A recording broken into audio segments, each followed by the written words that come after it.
asked by the Queen, the late Queen, came to over £500 million. So, you're just looking at the £100 million stamp collection, which has come through. This is vast wealth which has been accumulated from either the public purse or from gifts from overseas, or from tax exemptions, or from annexing land effectively, which should belong to the public. And altogether it's produced something which now has transformed Charles into a person worth at least £1.8 billion. How much does the royal family really cost the British public? The Windsors are by far the most expensive royal family in Europe, with events such as coronations, weddings and funerals all funded by UK taxpayers. In his latest investigation into the monarchy's finances, Norman Baker traces where the royals' money comes from and how it's spent in his latest book, Royal Mint, National Debt. He says it's the book that the royals don't want you to read, and I'm pleased to say that Norman joins me in the studio now. Good morning. Morning, Hugo. Thanks for being here. Look, you say the monarchy was close to bankruptcy in 1760, but yes, it's now one of the wealthiest families in the country. Summarise for us how that transformation took place.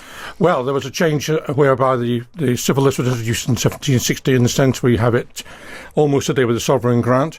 Over the years, we've seen tax exemptions applied to the royal family which don't apply to anybody else. For example, Charles has inherited works of art, Fabergé eggs, strings of racehorses and so on from his mother without paying any inheritance tax at all. The only person in the country not to pay that.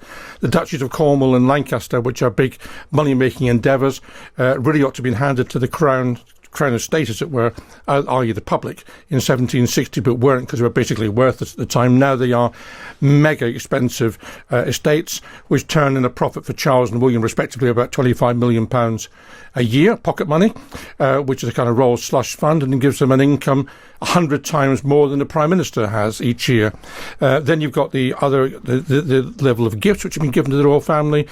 Gifts given to MPs, of course, have to be registered properly and not kept generally. That's not applied to the royal family, who've managed to avoid any public register of gifts, and at the same time have received massive gifts from other countries which should have been officially given to Britain but have been dealt with as personal properties. Jewellery amassed by the Queen, the late Queen, came to over £500 million. So, you're just looking at the £100 million stamp collection which has come through. This is vast wealth which has been accumulated from either the public purse or from gifts from overseas, or from tax exemptions, or from annexing land effectively, which should belong to the public.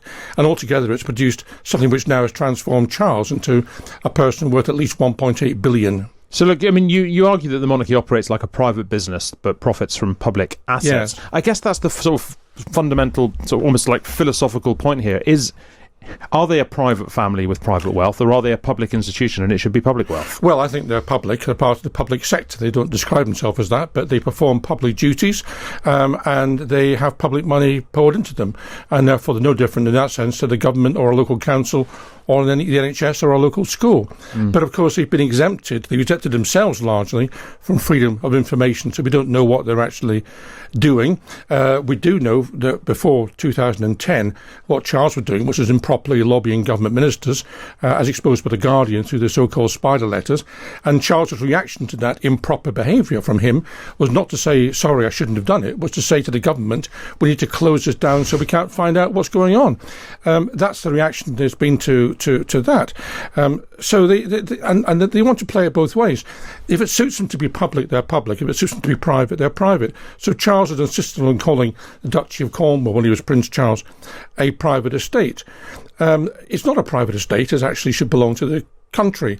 But if it is a private estate, how come they're paying no capital gains tax, no corporation tax, all the other measures which private estates, genuine private estates, would have to deal with? So there's an argument that we benefit enormously from the monarchy, however it works. I mean, you argue that Charles's coronation, which cost at least 72 million, potentially far more, served no constitutional purpose because he was already king at the moment of a session. But it was this historic occasion for the country. The eyes of the world were upon us. It did a huge amount for British prestige. Couldn't you argue in that context, much like the Olympic Games, it was money well spent? Well, you could argue that tourists benefit from that sort of thing, but I don't think we should base our constitutional arrangements on what tourists like.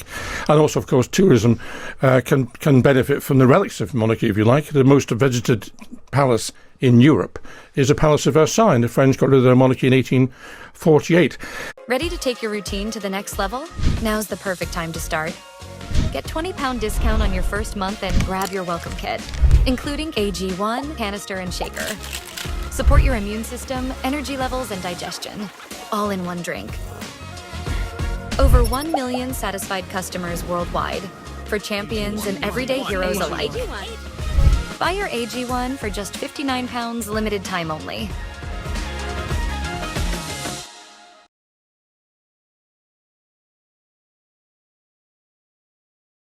This shampoo will make your hair grow, even where you didn't have any before. Just be careful not to use it too often because it makes your hair grow fast.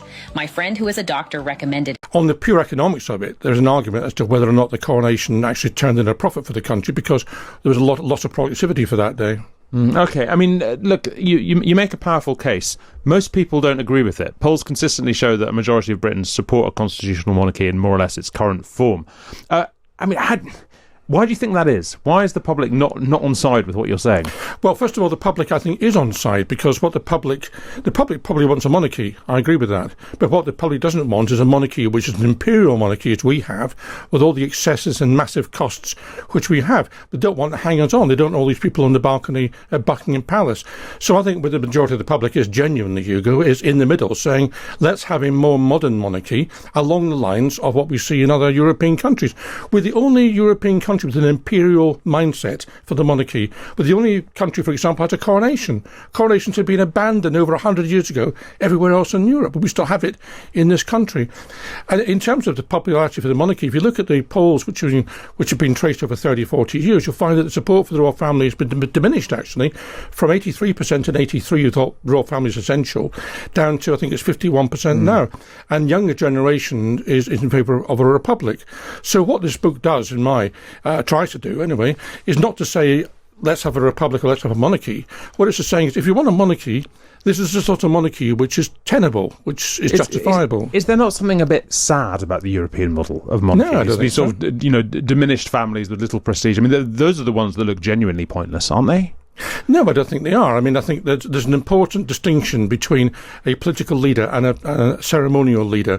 And I don't agree, for example, with the system in America or France, where the president is a political leader. I think it's important to have a separation of powers. And it's also important to have someone as a backstop in case the government of the day decides not to have an election, for example. Someone needs to call an election. So there's a function for a monarch to be undertaken, or a president, doesn't really matter which one it is. So I'm in favour of that.